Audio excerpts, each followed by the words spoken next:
I was with a guy. I used to drink the Mali, and one night my friend took me. We did a business, and I did that, and I went on my way, and I wake up the next afternoon still feeling high. So I said, okay then. My dream is to become a social worker. Yes, because I've been through a lot, you know, with family, HIV, gender-based violence. I've been through it all, trust me.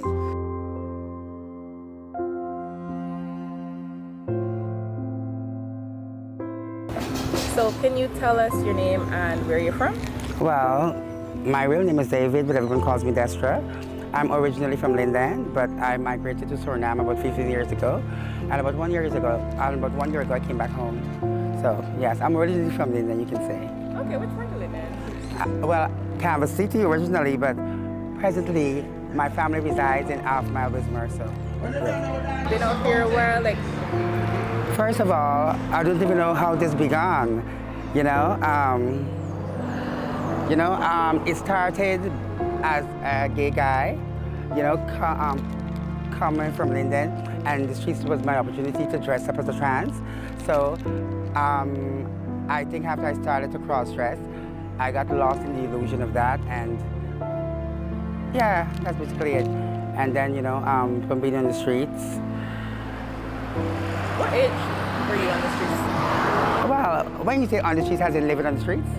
Well, I've never really lived on the streets, actually, you know, and I still don't live on the streets because I have a room where I live for free, right? So I've never really been on the street to live, but almost for my entire life, it was my business place, my dwelling place, and my shopping place, so yes. Mm-hmm. So have you had any battles with any type of addiction or any struggles along that line? Well, I'm also into prostitution, and whenever you're doing that, sometimes you're pressured by clients to do certain things, you know.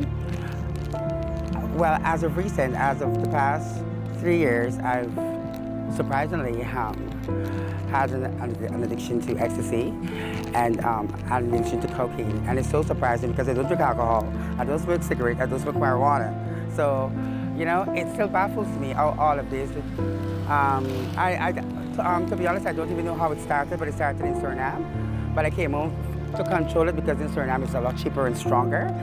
So, yes, and because I don't have my family support there, I'm like a loose line, so. Yeah, I've had an addiction to cocaine, and you said you can't, before you go, you said you can't remember how exactly it started. Yes. But can you remember like what happened? Actually, honestly, when it's coming to, I used to do the original cocaine, and I stopped that. And then I went on to the smoke. And that part, I don't know how it began, but I know what made me comfortable doing it, you know? But I didn't know how it started. But I can tell you how this started. I was with a guy. I used to drink the Mali, and one night my friend took me. We did a business, and I did that, and I went on my way, and I wake up the next afternoon still feeling high. So I said, okay then. So that, I can remember how I started that. But to tell you precisely how I started the crack, I can't remember that, but I know what made me got comfortable doing it, so, yes. How has that been as somebody who didn't drink alcohol, didn't smoke, and then doing stuff like hard drugs? How's that been for you? First of all, it only reminds me that we're only human, and regardless of all of your barriers and all of your shields that, you know, that you may put up where you're not the Messiah, and things are, you know, in my wildest dream, people that know me would never expect this from me. I don't even expect this from myself. But, you know, the only thing in life that has to happen is change.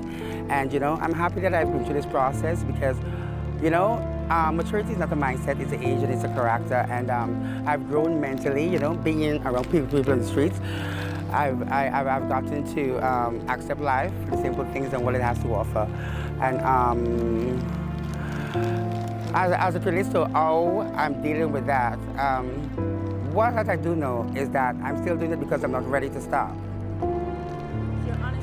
Yes, I'm not very ready to stop. When I'm ready to stop, I won't need an opinion, I'll just stop. Yes, sorry. You mentioned family. Are you in contact with your family? Well, my mom died a few years ago, so, you know, That was my entire family support. But I have my brothers and my sisters that appreciate me. But then when you speak about my entire family, there's a big difference between being accepted and tolerated. So yes. And the work that you said you do prostitution. Yeah. And how does drug help to do that type of work? Well, first of all, you have to be not in your right mindset to deal with some of these people. You understand me? And personally, when I'm sober, I'm a very difficult person to deal with as it relates to that part, you know, because I am very, very, very, very, very, very, very, I can be miserable at times. So I take that as an opportunity to free myself and to let go, but at a limit where I can still control myself, you know? So if I do not take that, I will not stay on the streets for now. Right. I know you said that this is something that when you feel the need to stop, you will, and you don't need opinions. Yeah. But where do you think Destra will be in the next couple months? Like, where do you see yourself? Well, my dream is to become a social worker. Yes, because I've been through a lot, you know, with family, HIV, gender-based violence. I've been through it all, trust me, you know, and it has molded me to the person that I am today, you know, and I have genuine compassion for humanity, and I am going to become a social worker. You know, this process of change and me stopping this is already happening mentally.